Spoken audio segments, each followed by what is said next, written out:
Hi guys. I'd like to read Jan Brett's The Three Little Dassies to you. Sound good? All right, remember I told you a story about being very fortunate to meet Jan Brett at a Barnes & Noble, and it was really awesome to meet a big author like her. And there is her stamp that she stamped for my daughter Mia. I got it for her. 2010. How many years ago was that? So this is called The Three Little Dassies. And as I'm reading it, I want you to think about a connection you may have or you may think of to another story. Okay? All right. So this book was written in 2010, and that's the year that I got to meet her. So I was very, very lucky to enjoy a visit with her. Hot, hot, hot. The little Dassies were almost grown up, and it was time for them to find their own place. Mimby, Pimby, and Timby waved goodbye to Mommy, Daddy, the aunties, the uncles, and all their cousins, and they set out for the distant mountain. Come and visit us, they shouted. A place cooler, a place less crowded, a place safe from the eagles. And remember, when she writes, she puts some wonderful illustrations to predict what's going to happen next. Okay. The sisters traveled all day and all night across the Namib Desert, arriving at the foot of the mountains the next morning. This is where we will live, they agreed excitedly. Welcome, a squeaky voice called out from the scree. It came from a handsome, smiling Agama man. Agama man. No one has lived here for a very long time. Just me and a family of eagles up on the mountain. Eagles? The three little Dassies shivered in the hot, hot sun. Remember what Mama said about the eagles.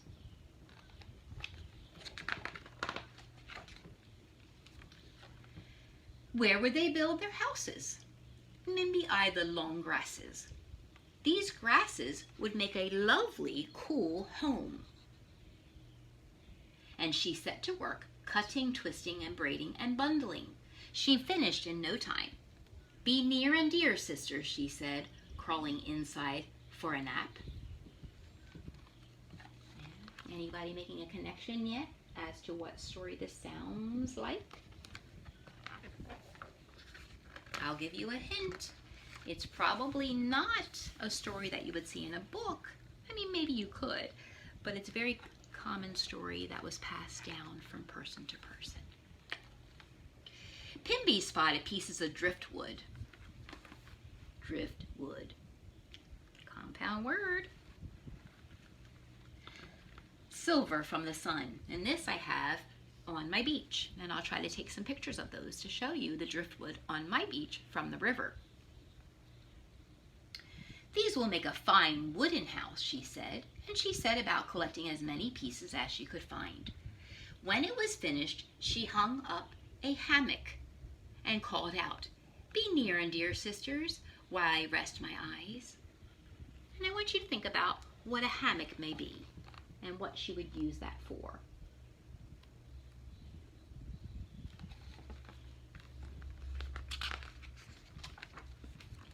Timby looked at the rocks around the mountains. I will make a stone house, she said, but it won't be easy to build as one made out of grasses or sticks. And it wasn't. She had to work all day and night in the hot sun to finish up. She had to work all day in the hot sun to get it finished in time to sleep in the night. Agama man had been watching them. He was happy they were staying on. He had missed having company. Kind of sounds familiar, huh, these days? With our social distancing? We're trying to be safe, right? I know. The three little Dassies slept late into the morning as the sun rose higher and higher in the sky. The big old eagle who lived on the mountain stretched his wings and flew down to look for a real meal for his hungry chicks. Mimby woke up hungry and went outside. Suddenly, a long-winged shadow passed over her. "The eagle!" she cried, and hurried back into her grass home.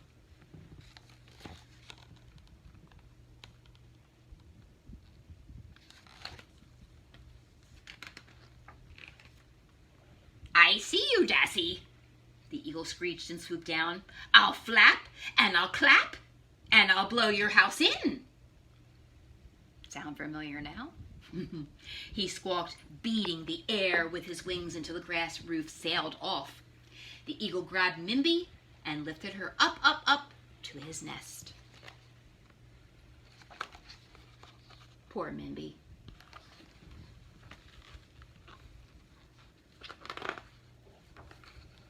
But the eagle was greedy.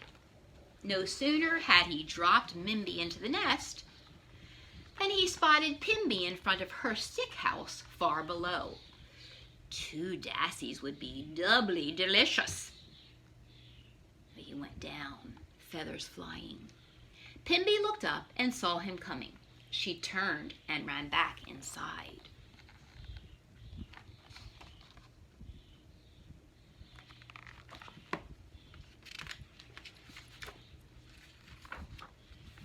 The eagle landed and screeched. "I'll flap and I'll clap and I'll blow your house in," he squawked. Twigs flew, sticks rattled until Pimby's stick house fell apart. Then, just like Mimby, she felt herself being lifted high in the sky and plunked down in the eagle's nest. I like that word, plunked.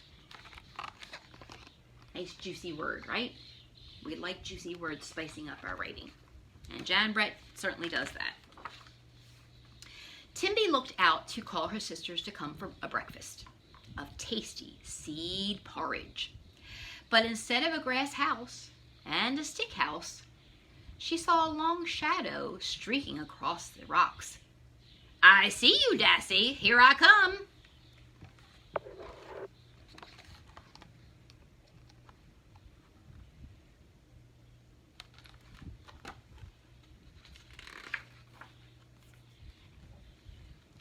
The eagle landed and shrieked, "I'll flap, and I'll clap, and I'll blow your house in." He flapped and clapped and beat his wings. Dust and sand blew everywhere, but the stone house didn't move. He tried again, flapping and clapping even harder. Dust and sand got in his eyes, but the stone house didn't budge. Good construction.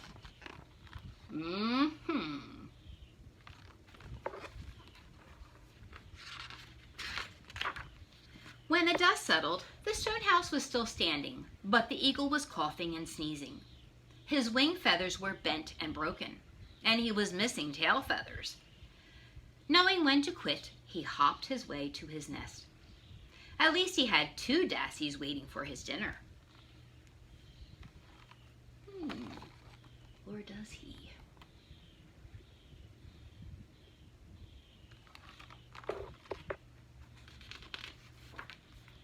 The eagle reached his nest, but the Dassies were gone. He looked down and saw them at the bottom of the mountain, heading for the stone house. It was his last chance. He streaked down toward the open chimney. Bum, bum, bum. Inside, the 3 sisters hugged each other. There's nothing like a stone house when there's eagles abundant.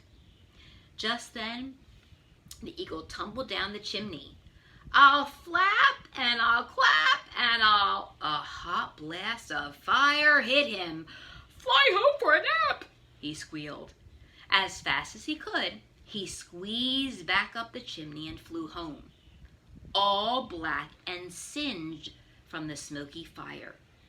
And Mimby, Pimby, and Timby never saw so much as a tail feather of that eagle ever again. So look at what she was talking about. Singed. Singed is a word for burned. Looks like the eagle changed. Mommy, Daddy, aunties, uncles, and all their cousins, and Agamemnon too, had to come to celebrate. Welcome, the sisters cried, to a place cooler, to a place less crowded, to a place safe from eagles. What kind of creature is a Agomamon? A Agomamon. Is he a mammal? I don't think so. If you travel to Namibia today, you will see Dassies living in the stones, with handsome Agomamon looking out for them. And as for the pesky eagles, they are easily spotted, for their feathers are as black as soot.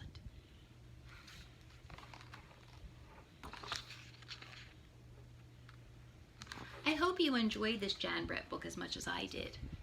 I really enjoy all her books. She has some wonderful writing. Remember the Gingerbread Man?